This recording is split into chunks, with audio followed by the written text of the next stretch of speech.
નમસ્કાર મિત્રો. મિત્રો 2 મહિનાનો સમય, અંદાજિત 2 મહિનાનો સમય અને ગોપાલ ઇટાલિયા સામે ભયંકર સોગઠાબાજી. ગોપાલ ઇટાલિયા ન જીતવા જોઈએ, ગોપાલ ઇટાલિયા વિધાનસભા ન પહોંચવા જોઈએ, ગોપાલ ઇટાલિયાને કોઈ પણ સંજોગે હરાવો, સામ દામ દંડ અને ભેદ કંઈ પણ કરવું પડે, પરંતુ ગોપાલને અટકાવો. ભયંકર અંદરખાને વિસાવદરમાં બિંગ ચાલી રહ્યું છે. ભયંકર સોગઠાબાજી વિસાવદરમાં ચાલતી હોય તેવા વાવડ મળ્યા છે.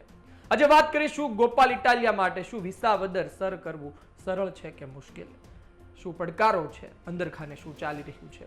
વિસાવદર વિધાનસભા બેઠક, કેશુબાપા પટેલની આ બેઠક, વર્ષોથી કેશુભાઈ પટેલ ચૂંટાયા, કનુભાઈ ભલાળા ચૂંટાયા, ત્યારબાદ 2017માં હર્ષદ રીબડિયા ચૂંટણી જીતીને આવ્યા. એ પહેલાની પેટા ચૂંટણીની વાત કે કેશુબાપા પટેલના પુત્ર ઉભા હતા અને હારી ગયા. હર્ષદ રીબડિયાનો ઉદય થયો. હર્ષદ રીબડિયા 17માં પણ જીત્યા અને 22માં તેઓ ભારતીય જનતા પાર્ટીમાંથી લડ્યા હતા.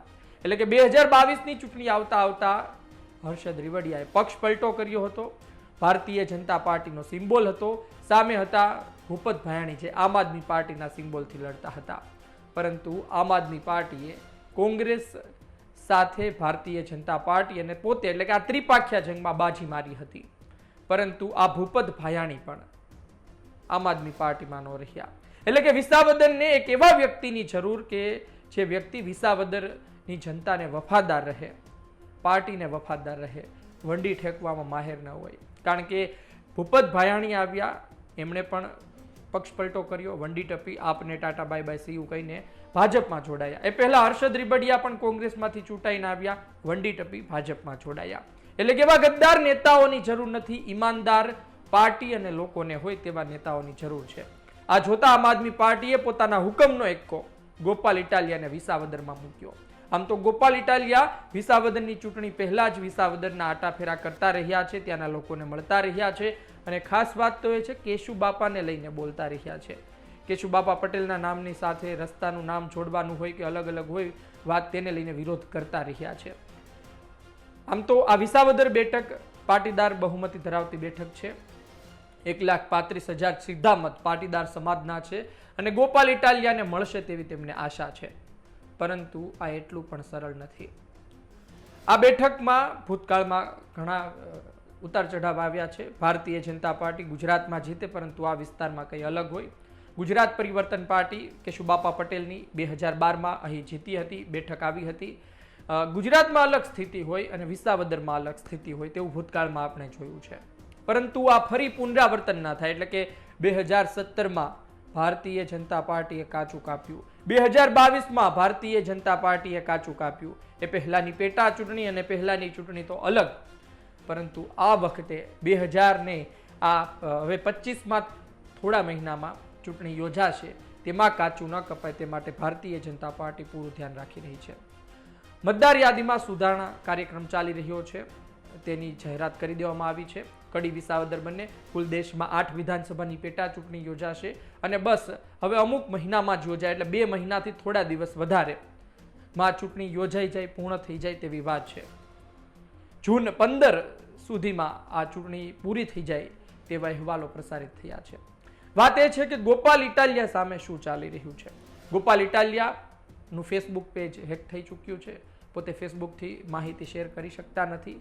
આમ આદમી પાર્ટીના ફેસબુક એકાઉન્ટ છે તેમાંથી માહિતી સામે આવતી હોય છે કે ગોપાલ ઇટાલિયા આ ગામે ગયા, ગોપાલ ઇટાલિયા ફલાણા ગામે ગયા, ગોપાલ ઇટાલિયાએ આજે આ જગ્યાએ પ્રચાર કર્યો. પરંતુ જે ગોપાલ ઇટાલિયાનો ભૂતકાળમાં પ્રચાર તેના ફેસબુક પેજથી થતો હતો તે જોવા નથી મળી રહ્યો. વાત એ છે કે ગોપાલ ઇટાલિયા ન જીતે તે માટે પૂરા પ્રયત્ન થઈ રહ્યા છે. ભારતીય જનતા પાર્ટી કોઈ નારાજ થાય, કોઈને ન ગમે, કોઈ વફાદાર હોય તો પણ ટિકિટ ના મળી, આવી દરેક વાતોને એક તરફ મૂકી જે જીતી શકે તેવા વ્યક્તિને ટિકિટ આપવા તરફ આગળ વધી રહી છે. તમે કહેશો ભારતીય જનતા પાર્ટી કોઈને પણ ટિકિટ આપે તો જીતે, પણ વિસાવદરમાં આવું નથી. ગુજરાતની અન્ય વિધાનસભામાં તેવું હશે કે કદાચ સિમ્બોલ ચાલતો હશે, પરંતુ વિસાવદરમાં ભારતીય જનતા પાર્ટીનો સિમ્બોલ ચાલતો નથી. એ પછી વ્યક્તિ મૂકવો પડશે, એ પછી એવો આગેવાન મૂકવો પડશે કે જે ખેડૂતોની નજીક હોય, એવો વ્યક્તિ મૂકવો પડશે કે જે લોક સંપર્ક મજબૂત ધરાવતો હોય. ને કદાચ ભારતીય જનતા પાર્ટી એ જ દિશામાં આગળ વધી રહી છે. આમ આદમી પાર્ટી ગોપાલ ઇટાલિયા સામે પડકાર ફક્ત અત્યારે ભારતીય જનતા પાર્ટી એક નથી, કારણ કે તે તો એડી ચોટીનું જોર લગાવશે કે ગોપાલ ઇટાલિયા વિધાનસભા સુધી ન પહોંચવો જોઈએ, કારણ કે ગોપાલ ઇટાલિયા વિધાનસભામાં નથી તો પણ આમ આદમી પાર્ટીના આ નેતા ગોપાલ ઇટાલિયા ભારતીય જનતા પાર્ટી સત્તાધીશોની નીંદ હરામ કરી દે છે. ગોપાલ ઇટાલિયા ધારાસભ્ય નથી, આમ છતાં પણ ગુજરાતમાં એની ચર્ચા ધારાસભ્યથી ઓછી નથી થતી. આ કોઈ વખાણ કરવાની વાત નથી, પરંતુ આ હકીકત છે. દર અઠવાડિયે કંઈ ને કંઈ મુદ્દાને લઈને ચર્ચામાં રહે છે. એ પછી ગૃહ રાજ્યમંત્રી હર્ષ સંઘવીને સીધા ટાર્ગેટ કરવાના હોય, ગૃહ રાજ્યમંત્રી હર્ષ સંઘવીને લઈને સીધા પ્રહાર કરવાના હોય, તેની મિમિક્રી કરવાની હોય. ગોપાલ ઇટાલિયા ડરતા નથી, તે બોલતા રહ્યા છે ભૂતકાળમાં પણ ઘણા મુદ્દામાં. એટલે કે આ ગોપાલ ઇટાલિયા જો વિધાનસભા પહોંચશે તો પછી શું થશે? જો એને પહેલું પગથિયું ચડવા દેવામાં આવશે તો પછી આવનાર સમયમાં આ પહેલું પગથિયું એટલે કે ધારાસભ્ય બનેલો વ્યક્તિ વિધાનસભા, ત્યાં તમામ નેતાઓને પ્રેરણા મળશે. એટલે કે વાત એ છે કે ગોપાલ ઇટાલિયા પછી આટલું કામ કરી શકે તો બીજા કેમ નહીં. એટલે કે વિધાનસભામાં બીજા નેતાઓને પણ પ્રેશર આવશે અને પોતે કાયદો જાણે છે, કાયદાની વાત કરતા રહ્યા છે, ધારાસભ્યએ શું કરવું જોઈએ, ધારાસભ્યના કામમાં શું આવે શું ના આવે એ તમામ વસ્તુ જાણે છે. એટલે કે બીજા નેતાઓ પછી ભારતીય જનતા પાર્ટી કે કોંગ્રેસના પ્રેશર આવશે. આજની તારીખે કોંગ્રેસ પાસે એવા મજબૂત નેતાઓ તો છે, અમિત ચાવડા સહિત, કે જેઓ વિધાનસભામાં બોલે છે, જિગ્નેશ મેવાણી સહિતના લોકસભામાં પણ ગઈ. પણ આમ આદમી પાર્ટી પાસે, આમ આદમી પાર્ટીના 5 ધારાસભ્યો ચૂંટાઈને આવ્યા, એમાં ચૈતર વસાવા પછી કદાચ એવો હુંકાર કોઈ કરી શકતું નથી વિધાનસભામાં વિરોધ કરવાનો હોય તો. એક તરફ સુધીર વાઘાણી છે, ગારિયાઘરથી શાંત થઈ ચૂક્યા છે. ઉમેશ મકવાણા છે, એટલા એક્ટિવ નથી. હેમંત ખભા છે, હમણાં સમાચારમાં નથી. ચોથા ભૂપત ભાયાણી, તેમણે પક્ષ પલટો કરી લીધો છે. અને 5માં ચૈતર વસાવા. એટલે ચૈતર વસાવા સિવાય કોઈની એટલી ચર્ચા નથી. જો ગોપાલ ઇટાલિયા વિધાનસભામાં આવશે તો આમ આદમી પાર્ટીને પણ મજબૂતાઈ મળશે અને તેનું સીધું નુકસાન કોંગ્રેસ અને ભાજપને થશે. એટલે કે 27માં થશે, કારણ કે અત્યારથી કામ કરે તો લોકોને પણ દેખાય અને ફરી બીજા ધારાસભ્યોને ચૂંટવાની મત આપવાની ખબર પડે. આ જ કારણોસર અંદરખાને ખૂબ જ સોગઠાબાજી ચાલી રહી છે અને કહેવામાં આવે છે કે ગોપાલ ઇટાલિયા માટે આ ચૂંટણી જીતવી એટલી પણ સરળ નથી. જેટલો પણ લોક સંપર્ક કરે, જેટલા લોકોને મળવું એટલા લોકોને મળે, પણ અંતિમ દિવસોમાં જે ખેલ પડશે એ અતિ ભયાનક હશે. હજુ કોંગ્રેસ, હું વાત એ કરી રહ્યો તો કોંગ્રેસ પણ હજુ આમાં મેદાને છે. કોંગ્રેસ પોતાનો ઉમેદવાર નહીં ઉતારે તેવી કોઈ પણ સ્પષ્ટતા હજુ કરવામાં આવી નથી. ઉપરથી કોંગ્રેસના પ્રવક્તા મનીષભાઈ દોશીએ પણ કીધું હતું કે સીધી રીતે નિવેદન ન આપવા જોઈએ. હજુ કોંગ્રેસ છે અને કોંગ્રેસ લડે તો પણ નવાઈ નહીં, તેમની વાત પરથી લાગતું હતું. જો કોંગ્રેસ લડે છે તો ઓછામાં પૂરું ગોપાલ ઇટાલિયાને આમ આદમી પાર્ટીને વધુ નુકસાન થશે. આમ તો આમ આદમી પાર્ટીને ત્રિપાખ્યા જંગમાં જીતવાનો અનુભવ 2022નો છે, પણ એ ભૂપત ભાયાણી હતા. એ ભૂપત ભાયાણીની જે અલગ અલગ વાતો ચાલતી હતી, કહેવાતું હતું, એમ તો એ પણ ત્યાંના લોકો સાથે જનસંપર્ક ધરાવતા હતા, ખેડૂતો સાથે એક સારો જનસંપર્ક ધરાવતા હતા. હવે જો ગોપાલ ઇટાલિયા બહારથી આવે છે અને તેને જીતવું છે તો પછી એટલું પણ સરળ નથી.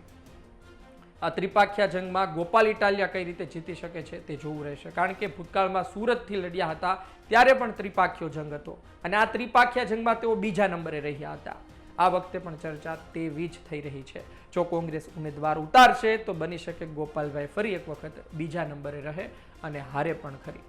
પણ આ બેઠકનું જે રીતનું ગણિત છે અને ગોપાલ ઇટાલિયા જે પ્રકારે મહેનત કરી રહ્યા છે, ગોપાલ ઇટાલિયા બહાર આવીને મહેનત કરી રહ્યા છે અને બીજા લોકો અંદર ખાને મહેનત કરે છે. બસ ફરક એટલો જ છે. ભારતીય જનતા પાર્ટીમાં ટિકિટ મેળવવા માટે લોબિંગ ચાલી રહ્યું છે.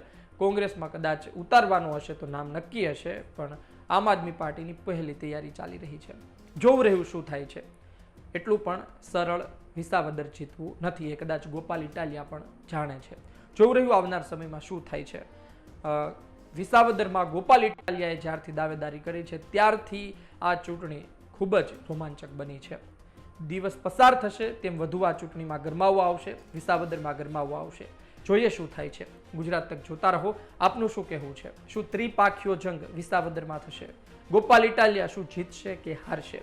વાત એ પણ છે કે ગોપાલ ઇટાલિયા સામે ભારતીય જનતા પાર્ટી કોને ઉતારશે અને એ વ્યક્તિ જે ઉતરશે તે જીતી શકશે કે નહીં. આ તમામ બાબત અલગ અલગ સવાલો ઉપજાવે છે. આપનું શું કહેવું છે કોમેન્ટ બોક્સમાં જરૂરથી લખજો.